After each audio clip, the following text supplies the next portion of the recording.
So eto mga sangkay, sobrang tindi ng balitang to. Alam nyo ba na si PBBM ay namigay po ng napakalawak na mga lupain sa Pilipinas ngayon?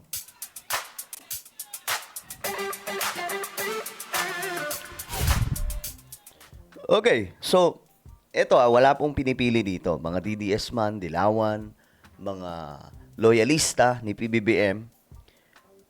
Ang trabaho niya ngayon, mga sangkay, talagang para sa lahat, syempre. Presidente po siya. Hindi naman porket ah, mga may mga loyalista, sa loyalista lamang po siya tutulong. Hindi naman porket yung mga supporters niya lamang ang tutulungan, kundi lahat. No? Kasi siya po yung leader ng ating bansa. Kritiko man o hindi kritiko, kailangan po niyang tumulong para sa ating bansa. Pero, eto na nga nakakatuwa. Aba, namigay po ang presidente ng sandamakmak na mga lupain, mga sangkay. At malalaman nyo po ngayon, mga sangkay. Alright? Anyway, bago tayo mag-umpisa, sa mga hindi pa po dyan nakakapag-subscribe, this is me, Sangkay Janjan. We are back dito sa ating YouTube channel. At kung ikaw hindi pa po nakakapag-subscribe, makikita nyo po yung subscribe button sa baba ng video na to. I-click nyo lamang po yung subscribe, i-click ang bell, at i-click nyo po yung all. Sa mga nanonood po sa Facebook, i-follow nyo po yung ating Facebook page. Okay, so, eto na nga mga sangkay, no, ang balita. Nakakatuwa to kasi ayon po dito, ayan, si PBBM daw po ay namigay ng mga lupain sa mga kababayan po natin doon po sa Lucena. At take note, hindi lamang po yan sa Lucena nangyayari. Marami pa pong mga lugar sa Pilipinas, mga sangkay, na every time, no, na pumupunta ang Pangulo po doon, may dala pong regalong mga lupa na pinamimigay. Ito, PBBM sa Quezon. Doon po ito sa Quezon Province. Nasa 100 pamilya daw po. Sa Lucena, may sariling lupa na matapos ang 23 years na paghihintay. Ang tagal no? 2 dekada mahigit, mga sangkay. So, eto, tingnan po natin. Kasi ito namigay po mismo ito. May mga certificate po mismo yan, mga sangkay. Okay? Ayan.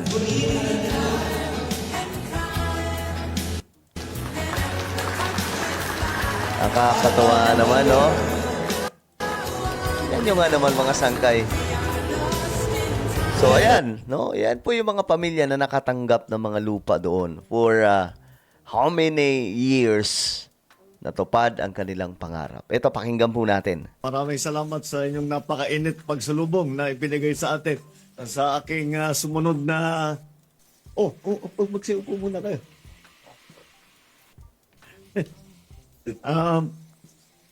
At naalala ko nung last time ako napunta rito, yung food festival ang pinuntahan natin at mabuti naman at nagkaroon ako ng pagkakataon na makabalik. At napakahalaga nitong ating ginagawa ngayon dahil ito ay katuparan ng kung makita po ninyo, Certificate of Entitlement under Presidential Proclamation number 436 Series 2003 pa ito.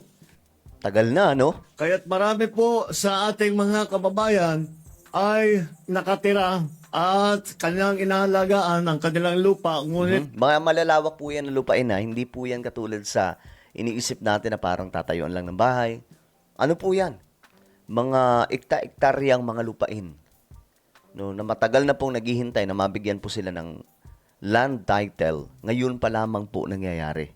Under this administration. walang katiyakan kung ano ang kanilang status tungkol nga dito sa kanilang tinitirahan na mga pag-aari, kung paano pag-aari, yung kanilang tahanan, kung ano ba ang kanilang sitwasyon, kung anong kanilang status tungkol dyan. Kaya sa pamamagitan nitong ating ginagawa ng pagbibigay ng Certificate of Entitlement, may katiyakan na po ang ating mga benepisyaryo na sila po ay maaari na dahil hawak na ang Certificate of entitlement, mapapabilis ang proseso Yun. na proseso sa pagbigay ng titulo ng mga lupa ninyo tsaka ang mga property ninyo para ngayon habang alam na ninyo ay mas maliwanag ngayon ang inyong sitwasyon at hindi nyo kayo mag-aalala kung ano yung mangyayari sa inyo. Kahit masyado na pong mahaba ang 23 years, mahaba po Grabe, masyadong no? nag-aantay. Kaya mabuti nagawa na po natin ito. Ito ay kasama doon sa kasama po ito sa ahensya ng for peace na ating ginagawa para sa mga nangangailangan ng tulong ng mga kababayan natin. Sinama na po natin itong pagbibigay ng Certificate of Entitlement at sa tulong ng programang ito, mabibigyan ng Certificate of Entitlement ang mahigit 1,100 benepisyaryo dito sa lungsod ng Dami! Lucena. Ngayong Pambihira. araw, 100 naman ang awardee sa pamahalaan lungsod ng Lucena. At ito ay nagpapatunay na nga na ang inyong may karapatan na kayo sa mga lupang tinitirahan ninyo. May karapatan ninyo bilang may-ari ng lupa ng inyong tinitirahan. At ito kahit na kung isipin natin simpleng bagay, napakahalagang bagay po ito dahil alam naman natin na kung hindi kayo nakakasiguro, hindi kayo nakakatiyak na ang inyong nagiging tirahan ay nasa inyo talaga at wala kayong hawak na titulo, Correct. hindi kayo nakakasiguro kung Oh, 'di ba? Hindi nakakasiguro yung iba nga diyan, mga sangkay inaagaw pa. Yung iba mga local government pa yung nang-aagaw o di kaya may pumasok na private company. Bigla mo na lang nalaman, binili na po yung lupa. Tapos nakipagtulungan na sa gobyerno, wala na sa yung lupa, pero ikaw ang talaga may-ari niyan. Pagdating po sa land reform. So, ngayon, at least, mga sangkay, ang dami po na ito. Hindi lamang po ito sa Lucena, kundi sa buong bansa po ito nangyayari. Mapa-Samar man yan, Leyte, Bohol, Davao, Maguindanao, Zamboanga, lahat ng mga probinsya, mga sangkay, pinamimigay na po ni PBBM. Mahabang panahon na po kasi paghihintay na ito. No? At since nakaupo po siya, ito po talaga ay ginagawa niya, mga sangkay. ano yung Ito wala po itong halong politika, mga sangkay, no? Kasi yung iba babahiran na naman po ng politika, na sasabihin, papogi lang yan. No, nagtatrabaho naman po siya, no? Hayaan po natin magtrabaho ang Pangulo. At mas magagalit po tayo kapag wala po siyang ginagawa, di ba? Ang bihira. may mangyayari sa hindi na balis tayo siguro ang inaalala natin mga pamilya natin, mga anak natin kung paano mangyayari sa kanila kapag hindi natin na ituloy itong programang ito. Kaya ako ay natutuwa na sa aking administrasyon ay naituloy natin Yun. at masasabi natin na nabigay natin ng katuparan ang presidential proclamation na ito at nabigyan natin, naipatunayan natin na ang ating mga kababayan na nangangailangan ng titulo para sa kanilang lupa ay magkakaroon na ng titulo dahil nabigyan ng Certificate of Entitlement. Congratulations sa ating mga beneficiaryo. Alright. So, ayan, mga sangkay, diba? Nakakatuwa. Marami na po ang nabigyan po ng lupa. Marami po akong kakilala mga sangkay, mga kaibigan.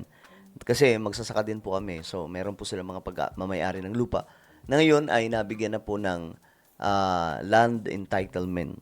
So, nakakatuwa kasi at least ngayon, mga sangkay, sigurado na po silang hindi na po maaagaw ng kung sino man. Kasi pag may mga pumapasok dyan, halimbawa yung mga nagmimina, di ba?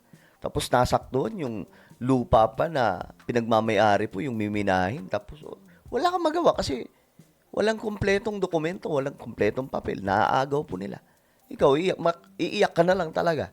So, at least ngayon, mga sangkay, may kasiguraduhan na kung kanino yung lupa. Kanila ba o mayroon pang aagaw? Siyempre, kanila po mismo yun, mga sangkay, no? So, good job, Mr. President, PBBM, at siyempre, no, congratulations sa lahat po ng mga nakatanggap ng lupa. Anyway, ano po ang inyong opinion? Comment down below. Meron tayong YouTube channel.